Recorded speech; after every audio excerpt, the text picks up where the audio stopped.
इतना कुछ पढ़ा है फिर भी कुछ याद नहीं है, बहुत बार पढ़ा है फिर भी याद नहीं है, ऐसा क्यों लगता है कि हमारी तैयारी पूर्ण नहीं है? तो उसके पीछे की थोड़ी साइकोलॉजी समझने का प्रयास करते हैं आज इस वीडियो में।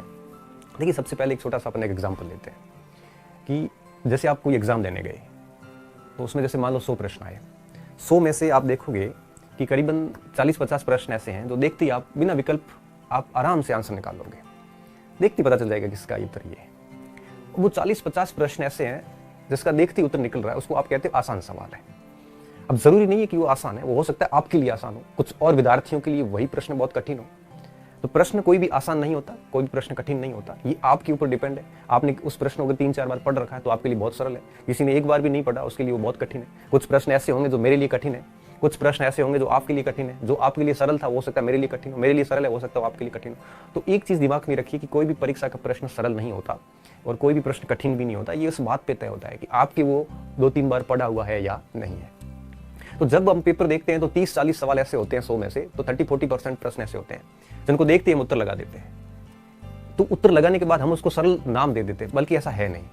एक्चुअल में बात यह है कि वो जो 30-40% सवाल थे उनको आपने कई बार पढ़ रखा है, कई बार आपकी नजरों के सामने होकर निकले, इसलिए आपने उसको बहुत आराम से कर लिया, इसलिए आप उसको सरल कह रहे हो। कुछ ऐसे बच्चे भी होंगे उस पेपर में 80% सवाल सरल उसको मान के चलेगा, क्योंकि उसने बहुत कुछ अच्छे से पढ़ रखा हो। तो सारी कुछ जो बातें हैं, सरल कठिन, याद रहना नहीं रहना, ये सब कुछ डिपेंड करता है तैयारी के ऊपर। मनुष्य मस्तिष्क की एक सीमा होती है, स्मृतियों की अधिकता के कारण हमारी जो मन मस्तिष्क के चीज़ों को विस्मृत करता जाता है, भूलता जाता है।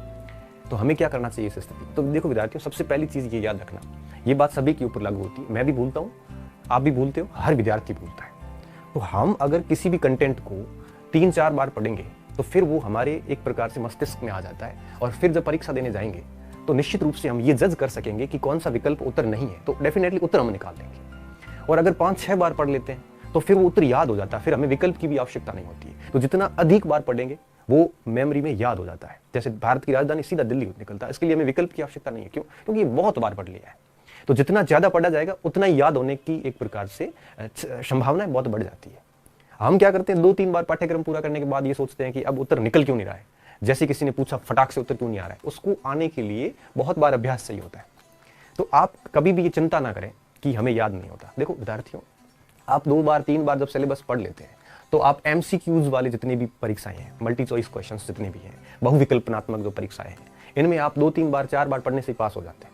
जब लिखने वाले परीक्षाएं होती है, सब्जेक्टिव पेपर होते हैं जहां उत्तर लिखना पड़ता है, आपके पास कोई ऑप्शन नहीं होता, वहां 6-7 बार पढ़ के जाना पड़ता है, तब उत्तर याद आता है, अदरवाइज याद नहीं आता, क्योंकि विकल्प तो सामने नहीं है। तो अगर आपको याद नहीं होता है या आपको ये लगता है कि पढ़ा खूब है लेकिन याद कुछ नहीं है, तो आपको ऐसा लगेगा, लेकिन आपको इसकी चिंता नहीं करनी है। ये स्थिति तब तक रहेगी जब तक आपका कोर्स 3-4 बार से ज्यादा नहीं होगा, तब तक ये स्थिति रहेगी।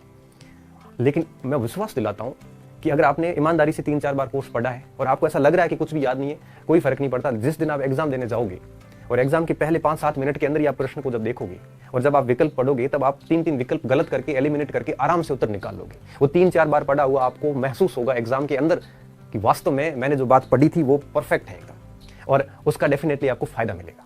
तो आप हताश ना हो कि मुझे याद नहीं हो रहे। याद होने के लिए थोड़ा ज्यादा बार पढ़ना पड़ता है, और MCQs करने के लिए 2-3 बार पढ़ा हुआ भी काफी होता है, ठीक है ना। तो डरने की जरूरत नहीं है। अब देखो बात ये आती है कि अपन कोई प्रश्न पूछे, अपन फटाक से आंसर दें, इसके लिए हमें 2 चीजें करनी पड़ती है। जैसे आपने मुझे सीधा प्रश्न पूछा, मैंने सीधा उत्तर दे दिया, इसके लिए 2 चीजें होनी जरूरी होती है। पहला ये कि आपको वो कंटेंट, वो टॉपिक कम से कम 5-6 बार आपने पढ़ रखा हो। दूसरा ये कि आपने उसके ऊपर मनन किया हो, इमेजिनेशन की हो, सोचा हो उसके ऊपर। टॉपिक पढ़ने के बाद आंख बंद करके उस पूरे टॉपिक को आपने रिकॉल किया हो, पूरा मेमोराइज किया हो, तो ही याद आते हैं, अदरवाइज याद नहीं आते। इसलिए आपको तनाव रखने की कोई जरूरत नहीं है, बस पढ़ते जाइए। परीक्षा हॉल के अंदर गलती नहीं होगी। जब भी ऐसा तनाव आता है कि मुझे कुछ भी याद नहीं है, तब आप क्या करना, कोई भी प्रैक्टिस सेट लेना और उसमें प्रश्न करने बैठना। जब आप प्रश्न 5-7 करोगे तब आपको लगेगा याद तो है मुझे, क्योंकि आपको उत्तर आने शुरू हो जाएंगे। इसलिए अगर याद नहीं होता है और पढ़ा हुआ आपको ऐसा लग रहा है कि कुछ भी नहीं पढ़ा है, तो ये सामान्य मनुष्य प्रवृत्ति है, ये रहेगी। और ये तब तक रहती है जब तक अपन पूरे पाठ्यक्रम को मनन नहीं कर ले और पूरे पाठ्यक्रम को 7-8 बार ना पढ़ ले। और ये जरूरी भी नहीं है। एक परीक्षा अगर MCQs है, ऑब्जेक्टिव पेपर है, तो उसके लिए इतना कुछ जरूरी भी नहीं होता। 3-4 बार में भी हम परीक्षा पास कर लेते हैं, ऑप्शन देख के उत्तर निकलता है। हाँ, सब्जेक्टिव पेपर होते हैं तो जरूरी होती है।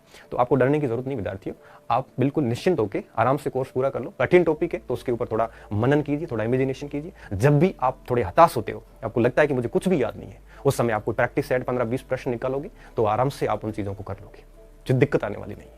ठीक है ना। तो ये बात कहने के लिए मैं आज था यहाँ पे। तो इन चीज़ों का ध्यान रखना, किसी को भी पूरे याद नहीं होते। हाँ ये है कि किसी की लंबी तैयारी है, 3-4 साल की तैयारी, कई बार कोर्स पढ़ लिया है, कई बार मनन कर लिया है, तो निश्चित रूप से उसको याद होंगे। लेकिन ऐसे विद्यार्थी बहुत कम बचे हैं, बहुत कम स्टूडेंट ऐसे हैं जो ऐसा कुछ करते हो।